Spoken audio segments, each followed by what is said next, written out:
Hello everyone, আসসালামু আলাইকুম। কেমন আছেন সবাই? আশা করছি ভালো আছেন। আলহামদুলিল্লাহ আমরাও ভালো আছি। আজকের ব্রেকফাস্টে আমি বানাচ্ছি মশালা ধোসা। মশালা ধোসা বানানোর জন্য আমি একদিকে প্রেসার কুকারে আলু বয়েল করতে দিয়েছি আর এদিকে মুগফলি রোস্ট করছি। আর ধোসার ব্যাটারের জন্য আমি 1 কাপের মতো সুজি নিয়েছি আর কিছুটা গরম পানি দিয়ে আমি 1 মিনিটের মতো ঢাকনা চাপা দিয়ে রেখে দিব। ঠিক আছে? গরম পানিটা দিয়েছি এই জন্যে, তাহলে সুজিটা আমার একটু ফেঁপে উঠবে আর একটু যে কড়কড়ে ভাবটা সেটা কিন্তু থাকবে না। আর ওইদিকে আমার বাদাম কিন্তু রোস্ট হয়ে এসেছে। বাদামটা আমি চাটনি বানাবো, অল্প একটু নারকেল দিয়ে আমি বাদামের চাটনি বানাবো। ধোসার সঙ্গে কিন্তু এই চাটনি, বাদামের চাটনি, টমেটোর চাটনি এগুলো কিন্তু খুব ভালো লাগে। আজকে আমি টমেটোর চাটনি করছি না, আমি আজকে সাম্বার বানাবো। কালকে রাতে ডাল বেঁচে গিয়েছিলো, সেই ডালটা দিয়ে আমি সাম্বার বানিয়ে দেখাবো। এখনই তো বাদামটা রোস্ট করা হয়ে গেছে আর একটা পাত্রের মধ্যে আমি তুলে নিয়েছি। এইদিকে আমার সুজিটা 1 মিনিটের মতো রেখেছিলাম, সেটাও কিন্তু ফুলে উঠেছে।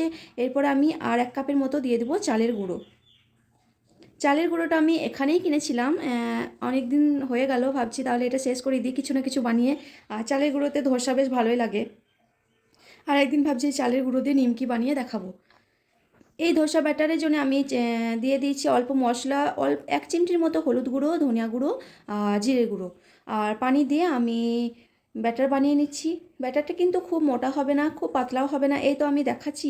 আরও একটু পানি লাগবে। এই তো এইদিকে আমার ব্যাটার তৈরি হয়ে গেছে, খুব একটু পানি পানি হয়নি, যেহেতু ও নইলে ধোসাটা সেরকম ভালো হয় না। এই তো আমি দেখাচ্ছি এই চামচের সাহায্যে, এরকম টাইপের হয়েছে আমার ব্যাটারটা। ওইদিকে আমি একটা ধোসা দিয়ে বানিয়েছি আর আমি ভাবছি কি ভিডিওটা অন আছে, কিন্তু ভিডিও অন ছিল না, অফ হয়ে গেছিলো। কোনো ব্যাপার নয়, আমি আর একটা বানিয়ে দেখিয়ে দেবো। এদিকে আলু মশলার জন্য আমি কড়াইয়ে তেল গরম করে কারি পাতা দিয়েছি, শুকনো মির্চি দিয়েছি আর একটা হারি মির্চি দিয়েছি এখন, আর কিছুটা পেঁয়াজ দিয়েছি, লবণ দিয়েছি। এই মশলাটা এখন বানিয়ে নেব। ওইদিকে কিন্তু আমার একটা ধোসা রেডি হয়ে গেছে, আমি একটু উল্টানোর চেষ্টা করছি। এটা প্রথমবারের ধোসা, ধোসা কিন্তু উল্টাই না, একদিকেই হয়ে যায়। প্রথমটা আমি এভাবেই করে দিলাম। আর এই তো আমি আলুগুলো যে সিদ্ধ করে রেখেছিলাম, সেই আলুগুলো একটু গরম হয়ে আছে, আমি উপরে যে ছিলকাটা আস্তে আস্তে করে তুলে নিচ্ছি। এই আলু মশলাটা কিন্তু রাত্রে বানিয়ে রাখলেও হবে, তাহলে যাদের হাতে খুব কম সময় আছে ব্রেকফাস্ট বানানোর জন্য, তারা এই আলু মশলাটা রাত্রে বানিয়েও রাখতে পারেন। ওইদিকে আমি একটা ধোসা বানিয়ে দেখাচ্ছি। আমি একটু রিফাইন্ড অয়েল নিয়েছি আর এই তো একটা কাঁটা চামচে আমি একটা পেঁয়াজে দিয়ে আমি তেলটা পুরো একবারই মাখিয়ে দিলাম। আর 2 চামচের মতো আমি এই তো ব্যাটার দিয়ে দিয়েছি, 3 চামচ দিয়েছি। আর ব্যাটারটা দিয়ে এভাবে এরকম করে নিতে হবে। ধোসা বানানো কিন্তু খুব ইজি। আর এই তো আলু যে বয়েল করা ছিল সেগুলো আমি হাতের সাহায্যে আমি এভাবে চটকিয়ে দিয়েছি মশলার মধ্যে, এখন শুধু মাখিয়ে নিতে হবে। আর এই আলুর মশলাটার মধ্যে আমি মশলা দিব, একটু জিরা পাউডার, ধনিয়া পাউডার দিব আর অল্প একটু হলুদ গুঁড়ো দিব। এখন মশলাগুলো দিয়ে আলুর সঙ্গে ভালো করে মিশিয়ে নিতে হবে, নইলে আর আমার না কি হয়েছে, এই আলুটা একটু খসখসে টাইপের ছিল, সে লাল আলু ছিল তো একটু খসখস হয়ে আছে, আমি সেজন্য অল্প একটু পানি ছিটকা দিব, তাহলে মশলা একটু ভালো করে একটু কষানো হবে। এক এক আলু হয় বেশ একটু নরম নরম কাদা কাদা এরকম টাইপের হয় এক একটা আলু। আর এই আলুটা বেশ ভালো, এই আলু চোখা, আলুর কোনো কিছু পরোটা বানাতে গেলে এই আলুটা খুব ভালো লাগে আমাদের। এই তো আমার এইদিকে ধোসা মশলা বানানো হয়ে গেছে।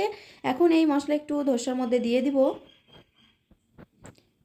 এই তো আমি একটা চামচের সাহায্যে এভাবে আমি ওই ধোসাটার মধ্যে দিয়ে দিচ্ছি। ওই ধোসাটা কিন্তু আমি উল্টাইনি। আর ধোসা তো যেহেতু আলু মশলা ধোসা এভাবেই বানানো হয়, আমি যতটা পারি এভাবেই করি।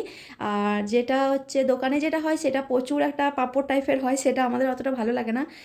সেটাতে একটু বেকিং সোডা পাউডার এসব মিক্স করে মনে হয়।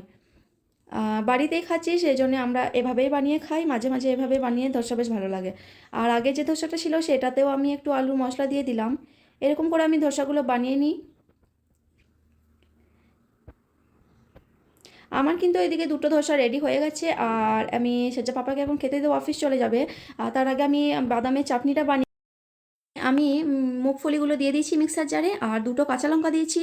আর এই শুকনো নারকেলটা আমার ফ্রিজে ছিল, সেই নারকেলটা আমি দিয়ে দিয়েছি। এটা কিন্তু শুকনো নারকেল ছিল, পানিটা একটু বেশি লাগবে, নইলে নারকেলটা পেশানো হবে না। আর পরিমাণ মতো লবণ দিয়েছি, পানি দিয়ে আমি মিক্সার জারে ঘুরিয়ে নিলে এই তো বাদামের চাটনি রেডি। এই বাদামের চাটনি মাঝে মাঝে আমি আলু পরোটা দিয়েও খাই আমরা। এই চাটনিটা আমি একটু ফোড়ন দিব। ফোড়ন দেওয়ার জন্য কড়াই তেল গরম করব। তেল গরম করে শুকনো মির্চি, একটু সর্ষে আর কারি পাতা দিয়ে এই চাটনিটা কিন্তু আমি ফোড়ন দিব। ওইদিকে আমি আরও একটা ধোসা বানানোর জন্য ব্যাটার দিয়ে দিয়েছি। ধোসা বানানো কিন্তু খুব জলদি জলদি হয়ে যায়। এই যে মশলা বানানো, সম্বার বানানো, চাটনি বানানো, এগুলো কিন্তু একটু টাইম লাগে।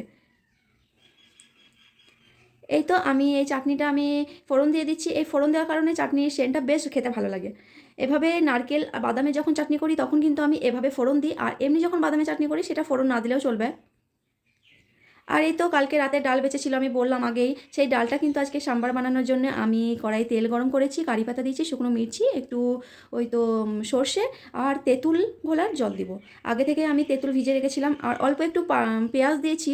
পেঁয়াজটা অল্প একটু লালচে হওয়ার পর আমি ডালটা দিয়ে দিব।